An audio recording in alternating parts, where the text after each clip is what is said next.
Captain Helena Voss stood on the bridge of the Olive Branch, watching the stars shimmer through the view screen like scattered diamonds on black velvet.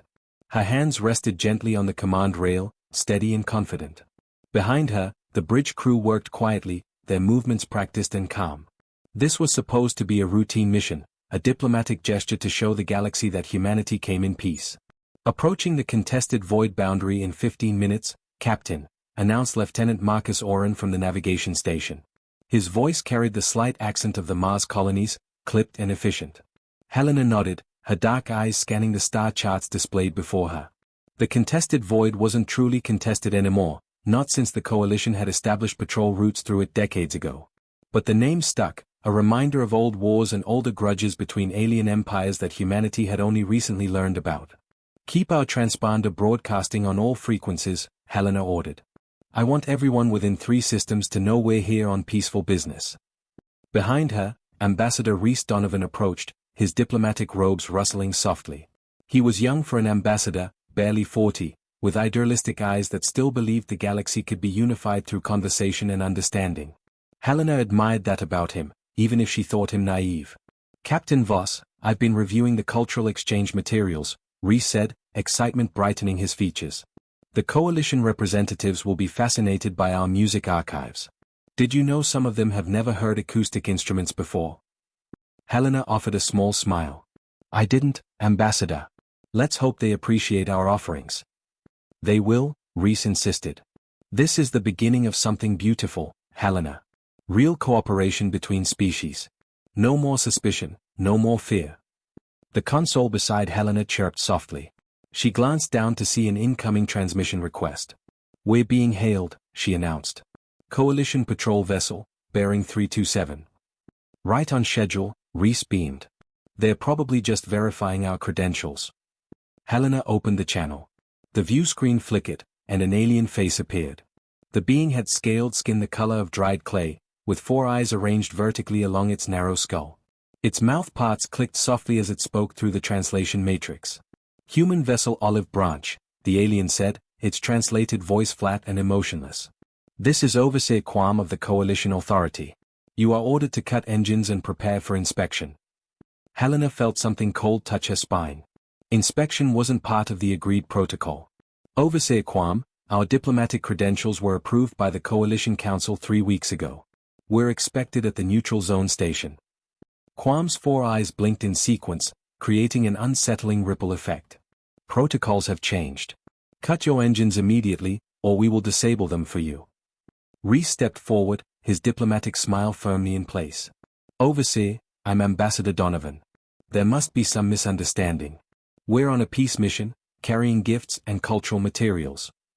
There is no misunderstanding, human. Quam leaned closer to his own screen. You are trespassing in restricted space. You will be detained pending investigation. Helena's jaw tightened. Lieutenant Oren, are we still within the approach corridor they designated? Yes, Captain. Exactly where we're supposed to be. Something was wrong. Helena could feel it in her bones, that instinct that had kept her alive through the border conflicts and the Titan rebellion. Her hand moved subtly toward the emergency alert panel hidden beneath her command console. Overseer Quam, we will comply with your inspection, she said slowly, buying time. But I need to inform you that Earth Command is monitoring this mission. Any delay will be noted in our official report. For the briefest moment, something flickered across Quam's alien features. Was it satisfaction? Anticipation? Helena couldn't be sure.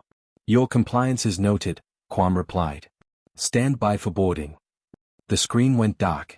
Helena immediately turned to her crew. Battle stations. Now. Captain? Rhys looked confused. They just want to inspect. That wasn't an inspection request, Ambassador. Helena's voice cut like steel. That was a capture order. Lieutenant Oren, emergency transmission to Earth Command. Priority Alpha. Tell them. The ship shuddered violently. Alarms screamed across the bridge as the lights flickered and died, replaced by dim emergency lighting that bathed everything in blood-red shadows. Helena grabbed the rail to steady herself. Report, she shouted over the alarm. Electromagnetic pulse, Oren called back, his fingers flying over dead controls. They hit us with a targeted EMP strike. All primary systems offline. Communications down. Engines down. We're dead in space, Captain. Through the view screen, Helena watched as 3 massive Coalition warships emerged from behind a nearby asteroid field, their weapons hot and ready. They had been waiting. This had been planned. Reese's face had gone pale. They're not here to inspect us. No, Helena said quietly, her hand finally finding the manual emergency beacon hidden in her armrest. She pressed it hard, activating the backup systems that would send out one last distress signal before the Coalition could jam it completely. They're here to make us disappear. The hull groaned as magnetic grapples latched onto the olive branch, pulling the helpless vessel toward the largest Coalition ship. Helena watched her crew's faces, saw fear mixing with determination. They were diplomats and scientists, not soldiers, but they were still human. Listen to me, she said, her voice carrying across the silent bridge. Whatever happens next, remember who we are. Remember what we represent. Earth will come looking for us. As Coalition soldiers began cutting through the airlock, Helena Voss allowed herself one final thought. She hoped she was right. The last thing the olive branch's failing sensors recorded before complete shutdown was a timestamp, 3 months before humanity would finally lose its patience with silence. Director Marcus Webb stood in the dimly lit operations center, staring at the holographic display that showed absolutely nothing. 3 weeks had passed since the olive branch vanished, and every inquiry, every diplomatic channel, every back-channel communication had hit the same impenetrable wall of bureaucratic indifference. Still no response from the Coalition Council, he asked, though he already knew the answer. Captain Natasha Romero, his second-in-command, shook her head. Her usually sharp features looked worn, exhausted from weeks of fruitless effort. They've escalated our requests to 17 different subcommittees. Each one claims they need more time to review jurisdictional protocols before they can even acknowledge our inquiry. Marcus slammed his fist on the console, making several junior officers jump. 4 to 7 people, Natasha. 4 to 7 human beings just vanished into a region patrolled by Coalition forces, and they're giving us paperwork. It's deliberate, said a new voice from the doorway. Commander Sienna Cross entered the operations center, her intelligence officer's uniform crisp despite the late hour. She carried a data tablet that glowed with classified markings. They're stalling because they already know what happened. Marcus turned to face her, hope and dread warring in his chest. You found something.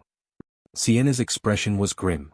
She activated the room's privacy protocols, and a soft hum filled the air as jamming fields isolated them from any potential surveillance. I embedded a deep-cover operative in the contested void 6 months ago, posing as a freight hauler. He's been monitoring Coalition patrol communications. 3 weeks ago, he intercepted something. She projected an audio file into the holographic display. Static filled the air, then cleared enough to reveal alien voices speaking in their native tongue. The translation matrix worked slowly, converting the guttural sounds into human language. Diplomatic vessel secured. All crew alive and detained. Overseer Quam reports interrogation will begin immediately. Council authorization confirmed. The humans must not reach the neutral zone. The recording cut off. The silence in the operations center felt suffocating. Natasha's voice came out strangled. They took them on purpose. This wasn't an accident or a misunderstanding. It gets worse, Sienna said quietly. She pulled up another file, this one marked with warning symbols. My operative managed to hack into a Coalition data cache 2 days ago before his cover was blown. What he found. She paused, her jaw tightening. They didn't just detain our people, Marcus. They interrogated them. Brutally. They wanted intelligence on our military capabilities, our expansion plans, our technology. Marcus felt ice spreading through his veins. Show me. Sienna hesitated. Director, I don't think. Show me, Commander. That's an order. The hologram shifted, displaying medical logs written in Coalition standard script. The translation made Marcus's stomach turn. Interrogation sessions lasting hours. Experimental procedures testing human physiology under extreme conditions. Clinical notes describing pain thresholds and breaking points. Then came the final entry, dated 1 week after the olive branch disappeared. All human subjects terminated. Remains disposed of per Protocol 7. Diplomatic incident successfully contained. The operations center fell into shocked silence. Several junior officers looked away, hands covering their mouths. Natasha's face had gone white with rage. Marcus read the entry again, forcing himself to absorb every terrible word. Captain Helena Voss, who had served with him during the Mars campaigns. Ambassador Rhys Donovan, who had given a speech at his daughter's university graduation. Lieutenant Marcus Oren, barely 25 years old. 44 others whose names he had memoized, whose families he had personally assured that their loved ones were on a safe, routine mission. All dead. Murdered. Not in battle, not in some tragic accident, but in cold, calculated executions designed to eliminate witnesses to the coalition's crimes. How long have you had this information? Marcus asked, his voice barely above a whisper. 72 hours, Sienna replied. I needed to verify its authenticity through 3 separate sources. It's real, Marcus. Every word of it. And the coalition knows we're investigating. My operative sent one final message before he went dark. Coalition security forces raided his ship. I have to assume they know we're close to the truth, if not they're already. Marcus turned away from the hologram, his mind racing. 3 weeks of diplomatic theater. 3 weeks of the coalition pretending to help while knowing full well they had butchered 4 to 7 innocent people. 3 weeks of stalling to cover their tracks and prepare their denials. What are our options? Natasha asked. We take this to the diplomatic corps, suggested one of the junior officers. Force the coalition to respond publicly. Sienna shook her head. They'll deny everything.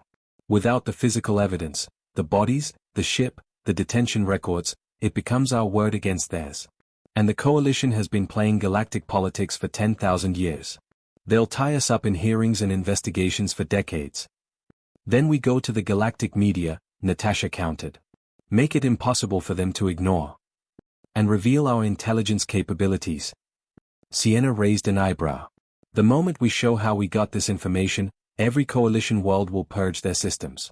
We'll lose our best asset for monitoring their activities. Marcus listened to his officer's debate, but his mind was already elsewhere. He was thinking about Fleet Admiral Jackson Torres, who had been quietly reassigned to Titan Station 3 days ago. He was thinking about the classified requisition orders that had been flowing through his desk, each one marked with unusual priority codes. He was thinking about how Earth's government had gone strangely silent after he had briefed them on Sienna's initial findings. The silence hadn't been indifference. It had been preparation. Director. Natasha's voice pulled him back to the present. What do you want us to do? Marcus took a deep breath. When he spoke, his voice carried the weight of a decision that would echo across the galaxy. Commander Cross, I want every piece of intelligence you have compiled into a comprehensive brief. Every intercepted communication, every data file, every scrap of evidence. Classification level, eyes only, to be delivered directly to Admiral Torres. Sienna's expression shifted to understanding. You're not going through diplomatic channels. The coalition wanted silence, Marcus said coldly. They murdered our people and thought their bureaucratic maze would protect them. They thought we would accept their stalling tactics and eventually give up. He turned to face his officers, and they saw something in his eyes that made them stand straighter. They were wrong. Captain Romero, I want continuous monitoring of all coalition military frequencies. Any unusual fleet movements, any tactical deployments, anything that suggests they're preparing for complications.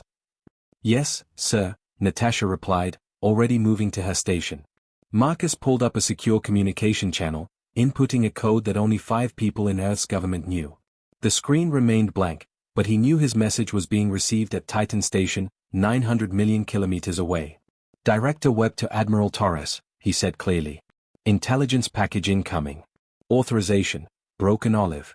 I repeat, Broken Olive. It was the code phrase they had established months ago, the one that meant diplomacy had failed and other options needed to be considered. The one that meant humanity was done talking. Somewhere in the vast darkness between worlds, Marcus knew, Admiral Jackson Torres was already moving pieces on a chessboard the coalition couldn't even see yet. Ships were being pulled from reserves. Crews were being assembled. Weapons systems that had been silent for years were being brought back online. The coalition had bought 3 months of silence with the blood of 4 to 7 innocent people. They would learn, very soon, what humanity did with that silence. Sir, one of the communication officers called out, we're receiving confirmation of diplomatic meetings scheduled for next month. The Coalition Council wants to discuss protocols for future diplomatic missions. They're still pretending nothing happened. Marcus allowed himself a cold smile. Acknowledge their invitation. Tell them we look forward to the discussion. Let them think they had gotten away with it. Let them believe their silence had worked. Let them grow comfortable in their arrogance. Humanity would correct that misunderstanding soon enough. As Marcus Webb left the operations center, the last calendar notification flashing on his screen showed exactly how much time remained: 73 days until the Coalition Council's scheduled diplomatic session. 73 days for humanity to prepare its response. The galaxy would remember what came next for the rest of its history. The Coalition Council chamber gleamed with the wealth of 1,000 conquered worlds. High Executive Venn reclined in his suspension field, his crystalline body refracting light into rainbow patterns across the assembled delegates. Around the circular chamber, representatives from 47 coalition species waited for the session to begin. The human question, Venn announced, his voice resonating through translation devices, appears to have resolved itself satisfactorily. Overseer Quam, recently promoted for his handling of the Olive Branch incident, clicked his mandibles in what passed for agreement among his species. The primitives sent additional diplomatic inquiries for 11 weeks. Then nothing. They have accepted reality. As all lesser species eventually do, added Chancellor Threx, a being of flowing metallic liquid contained within a magnetic field. The humans lack the political sophistication to challenge our narrative. Without evidence, without allies, they are toothless. Laughter rippled through the chamber, a discordant mixture of chirps, growls, and harmonic tones. High Executive Venn allowed himself a moment of satisfaction. The human expansion had been concerning, their adaptability and technological progress troubling. But this incident had proven what he had always believed: humanity could be controlled, intimidated, made to accept their place in the galactic order. We should discuss increased patrols in human space, suggested Ambassador Krell, her avian features ruffling with concern. To prevent future misunderstandings. An excellent, Venn began, but never finished. Every light in the council chamber went dark simultaneously. Emergency systems failed to activate. The suspension fields holding several delegates flickered and died. Venn crashed to the floor with an undignified thud. Then, through the massive transparent dome that crowned the chamber, they saw it. Space itself seemed to tear open, massive rifts of churning energy spreading across the sky like wounds in reality. And through those rifts came ships. Hundreds of them. Thousands of them. Human warships dropping out of hyperspace in perfect formation, their engines burning with such intensity that they turned the darkness of space into blazing daylight. Impossible, Quam whispered, his translator barely catching the word. The largest vessel emerged last, a leviathan of metal and fury that dwarfed the Council's entire defense fleet. Its hull bore markings in bold human script: UNS Retribution. Weapon ports along its kilometers-long frame snapped open with mechanical precision, each one capable of glassing a continent. High Executive Venn scrambled to his feet, his crystalline form pulsing with colors that betrayed his panic. Activate the defense grid. Scramble all military assets. How did they get past our sensor networks? They didn't get past them, Executor, a technician reported, his voice shaking. They destroyed them. All of them. 17 monitoring stations across 3 sectors, all eliminated in the last 60 seconds. On the chamber's view screens, which flickered back to life powered by emergency backup, similar scenes played out across every major coalition homeworld. At Quantis Prime, 200 human battlecruisers materialized in orbit, their weapons trained on the planetary shield generators. At Sorrow's Deep, human carrier groups established blockade positions that cut off all hyperspace lanes. At the Jade Sanctuary, home to the Coalition's Central Command, a human dreadnought twice the size of the Moon settled into geosynchronous orbit directly above the military headquarters. This wasn't an attack. This was a demonstration of absolute, overwhelming dominance. "They are hailing us," the communication officer announced, his multiple eyes wide with terror. "All channels. Every frequency. They're overriding our entire network." "Put it through," Venn ordered, trying to maintain some semblance of authority. The view screen shifted, and a human face appeared. Fleet Admiral Jackson Torres wore his dress uniform, medals gleaming against the dark fabric. His expression was carved from stone, his eyes holding the promise of terrible violence held barely in check. "High Executive Venn," Torres began, his voice echoing through the paralyzed council chamber. "I am Fleet Admiral Torres of the United Nations Space Command. 3 months ago, you murdered 47 human citizens.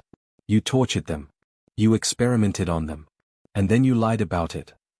Venn's crystalline structure flickered with colors of confusion and denial. "Admiral, there has been a misunderstanding." "We have the recordings," Torres interrupted, his voice cutting like a blade. Every interrogation session. Every experiment. Every scream. We have the disposal records. We know exactly what you did, when you did it, and who gave the orders. The view screen split, showing the faces of other human commanders. General Victoria Brand stood aboard a troop carrier, thousands of power-armored Marines visible behind her. Wing Commander Paolo Chen sat in the cockpit of a starfighter, part of a formation that stretched to the horizon. Captain Bethany Cross commanded a destroyer group, her weapons hot and ready. You have exactly 1 hour, Torres continued, to respond to the following demands. First, Overseer Quam and every individual directly involved in the murder of the Olive Branch crew will be turned over to human custody for trial and punishment. Second, the Coalition will pay reparations to the families of each victim in an amount to be determined by an independent tribunal. Third, the Coalition military will submit to permanent human oversight, with inspectors granted unrestricted access to all operations in contested space. This is outrageous. Threx's liquid form boiled with rage. You cannot dictate terms to the Coalition. We are the dominant power in this galaxy. Torres's expression didn't change. You were the dominant power. That ended the moment you decided human lives were expendable. He leaned forward slightly. Let me be clear about something, Chancellor. The fleet you see represents 30% of humanity's current military capacity. The rest is still in our home systems, ready to deploy if we determine you pose a continued threat. The Coalition delegates exchanged horrified glances. 30%? This armada that had appeared from nowhere, that had bypassed every defense, that had achieved simultaneous orbital superiority over a dozen worlds, this was only a fraction of their strength? You're bluffing, Ven said, though his voice lacked conviction. General Brand, Torres said calmly. On another screen, Victoria Brand gave a sharp nod. Fire mission authorized. Target, uninhabited asteroid field, Sector 973. Through the Council Chamber's dome, they watched as a single human vessel, no larger than a frigate, fired what appeared to be a simple projectile. It streaked across space, covering millions of kilometers in seconds. When it struck the distant asteroid field, the explosion was visible even from this distance, a nova-bright flash that consumed an entire cluster of rocks larger than most moons. Kinetic impactor, Brand reported matter-of-factly. Velocity, 0.97 light speed. Each of our capital ships carries 300 of them. The Retribution carries 5,000. The silence in the council chamber was absolute. They had ruled the galaxy for millennia, crushed rebellions, absorbed civilizations, enforced their will through superior technology and coordinated military might. And now they faced the reality that a species they had dismissed as primitive had surpassed them while they weren't paying attention. 58 minutes remaining, Torres noted. Admiral Torres, Ambassador Krell spoke up, her voice steadier than the others. What guarantee do we have that humanity won't simply use this power to become the new tyrants? That you won't do to us what we did to you? For the first time, Torres's expression softened slightly. Because we remember what it feels like to be helpless, Ambassador.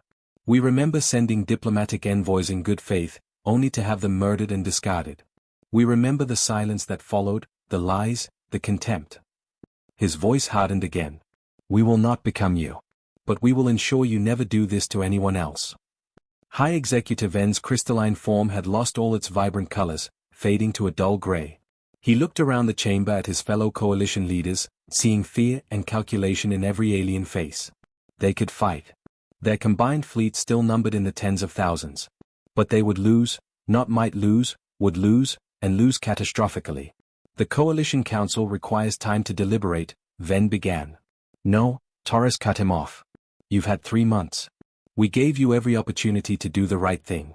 You chose silence. You chose denial. You chose to believe we would simply accept the murder of our people. He stood up from his command chair.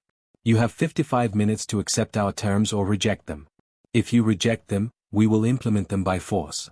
There will be no negotiation, no compromise, no middle ground. Paolo Chen's voice crackled over the communication line.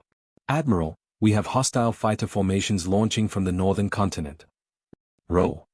Torres asked calmly. Weapons tight unless fired upon, sir. Maintain position. They are scared. Let them posture. But the Coalition fighters never got within weapons range. A screen of human interceptors appeared between them and the orbital fleet, moving with such speed and precision that the Coalition pilots broke formation and retreated. They had trained for decades, but these humans moved like they had been born in the cockpit. 30 minutes passed in tense silence. The Coalition Council argued in hushed tones, delegates shouting at each other in a dozen languages. Some wanted to fight, clinging to old pride. Others recognized the reality: they had provoked a sleeping giant, and now it stood before them with fire in its eyes. Finally, with 15 minutes remaining, High Executive Ven approached the communication console.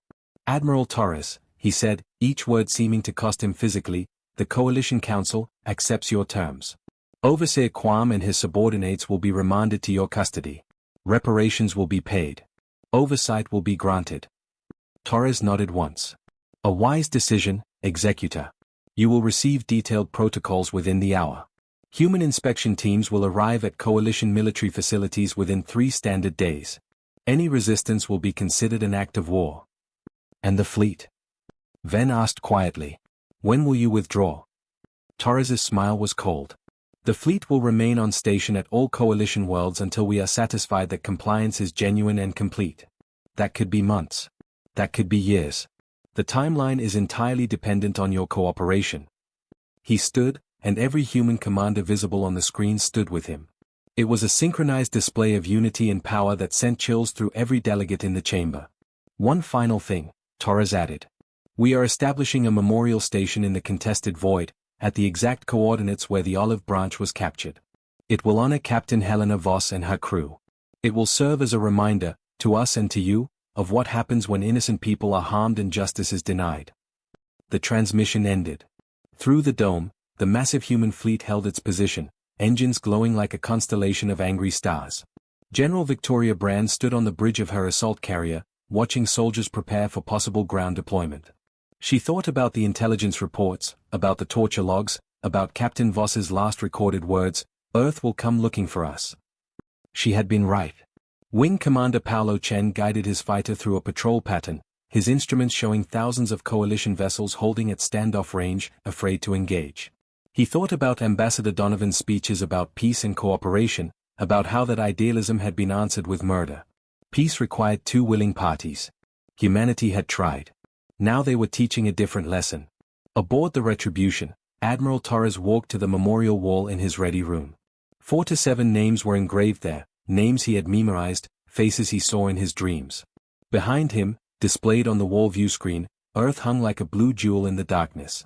"We heard you," he whispered to the names. "We came." The galaxy had waited for silence from humanity, expected them to accept the unacceptable, to fade quietly back into their corner of space. Instead, humanity had given them silence, the silence that came before the storm, the silence in which a sleeping giant awakens, the silence that precedes fury. And when that silence broke, it broke with the thunder of 10,000 ships and the promise that never again would humanity allow its people to vanish unanswered into the dark. The Coalition had learned their lesson. The galaxy would remember it for generations to come.